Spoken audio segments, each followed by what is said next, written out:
So kung napapansin ho ninyo sa mga latest upload ho natin ay sunod-sunod na po yung merong buyer na pumupunta po dito. Yung iba naman ay siniship po natin yung ating mga sisiw sa Visayas, and mostly po yung shipping natin ay dito talaga sa Mindanao. Kasi kami ay located po kami sa Alay, Bukidnon. So this time naman yung ating buyer ay mula sa Zamboanga City. So ito ngayon yung ating 1 month old na pure basilan ay ibiyahe po natin ito papuntang Zamboanga City. So aside sa basilan ay yun po, meron din po tayong mga sampin. Supposed to be yung buyer ang gusto sana niya 10 na basilan at 10 din po na pure na mga sampin. Kaso nga lang sa isang box hindi magkasa yung 10, so 8 lang po. Tulad po nito, itong mga sisiw na basilan na ito, medyo malaki talaga itong mga sisi po natin na basilan. So kung 10 ito na ilalagay ho natin ito sa box, sa isang box, ay hindi na po ito sa kasya. So sinabihan ko lang yung buyer para safety yung ating mga binibili po ng mga sisiw ay dapat 8 lang po, 8 na sampin at saka 8 po ito na basilan. So supposed to be itong mga sisiw na ito ay hindi ko ito ibibinta kasi nga simula ng sisiw pa ito sila, mga days old pa lang ito sila, ay maganda na po yung kanilang mga kondisyon nila. So una-una din sa lahat, itong mga sisiw na ito ay napakalakas kumain. So napakaganda po itong manok kapag malakas silang kumakain. So siyempre mas mabilis yung paglaki nitong ating mga basilan. So yan, 10 po yan lahat. Then shout out pala sa ating buyer ngayon na napakabait, si Ma'am Philinda Alba. So sobrang bait ni Ma'am Philinda Alba. So ilang beses lang kami nag-usap-usap. So nagbayad siya agad para sa mga sisiw na kanyang gusto na alagaan. So yun nga ay sa ating mga sisiw o kaya mga per kilo, as long as native chicken yung aking mga alaga ho dito, ay halos sunod-sunod na yung mga buyer na pumunta po dito sa akin. So bukas naman mayroon na din gustong bumili sa ating sa ating mga sisiw. So ito din po yung mga sampin na 1 month old na gusto din po niya. So pag sinabi sa buyer na gusto niyang alagaan, ay yun, ako na po yung bahala na pipili na yung sisiw na napakaganda ang kondisyon, napakalaki. So aside sa nitong mga bansot ng mga sisiw ay hindi ko siya binibigay doon sa ating mga buyer kasi pangit po ito.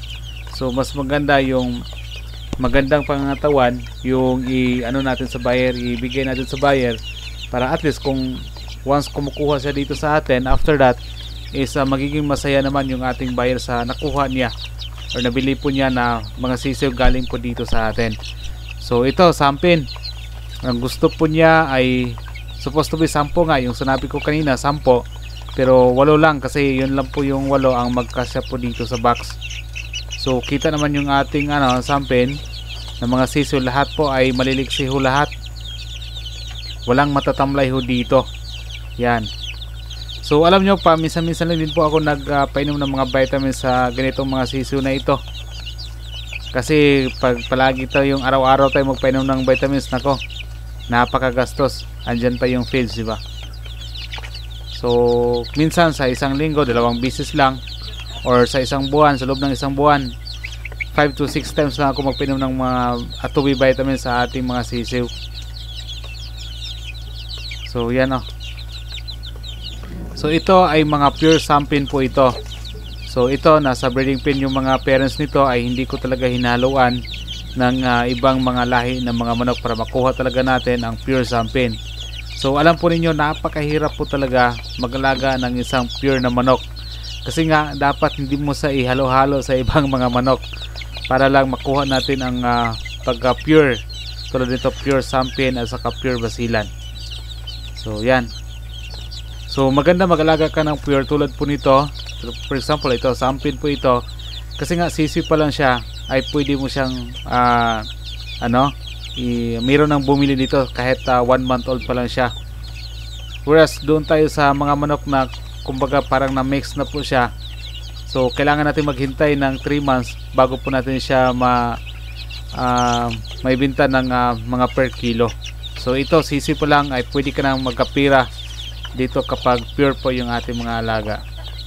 But meron din mga mga ilan-ilan na bumili po ng mga upgraded na mga ng mga native na mga sisiw. Pero yung sa atin ngayon na ibibiyahe natin at mostly sa mga nag-inquire ay ito po yung mga pure na mga sisiw, pure basilan at saka pure sampin. Kaya napakahirap na mag-alaga ng manok na pure kasi kailangan i-maintain yun. Huwag tanatawa yan. So yun na nga ay piniprepare na po natin yung mga sisiw para ilagay po natin ito sa box.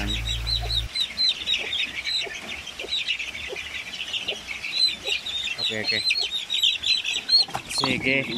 Okay na pag may laki, maapel. Okay ra. Tanawa lang. Ay bay ano ya? Na, baye. Pila ka bok nga? Brag bayin eh. Baye. Kailangan usa brag laki. Sige, walo-walo. Walo ko sampai sige. Sulod ya. Okay, ako sira.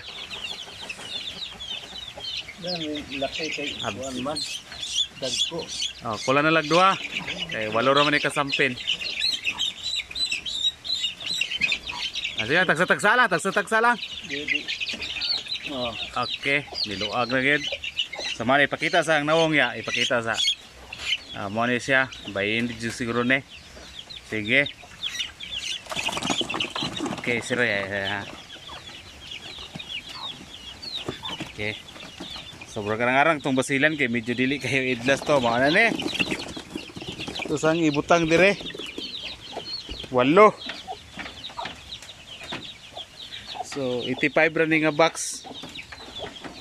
Okay. Teka sa puti ya. Pagkuha tanod na kayo na sila ya. Wala yung mga problema nga manok ya. Hot na na tanan. 8 na ba?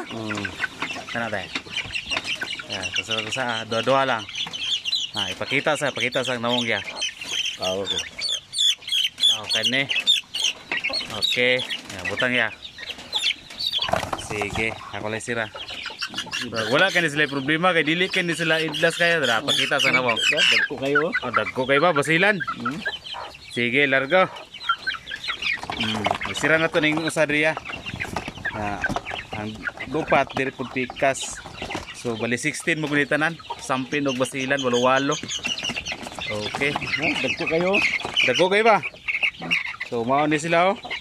Kaya pakita na dagko kay gaig lawas ba? Okay. Mana kong ka-partner dito si Boss Ide. Okay. Sige. Isira ko pala yung isira saya. Okay. Goodbye. Goodbye na. Indutag na wong oh. Sus digid magmahay si Ma'am Filinda Alba ning mga basilan ba. Sige. Sira ya. Okay. Sira ya. Yan na sa. Okay, so ya, ada butang ya, dire tapat ya. So atong butangan siguro nig level ni nga kana basilan kini sampin. So Ma'am Filinda Alba, ito na po yung mga sisiw nyo po. Papunta dyan sa Zamboanga City.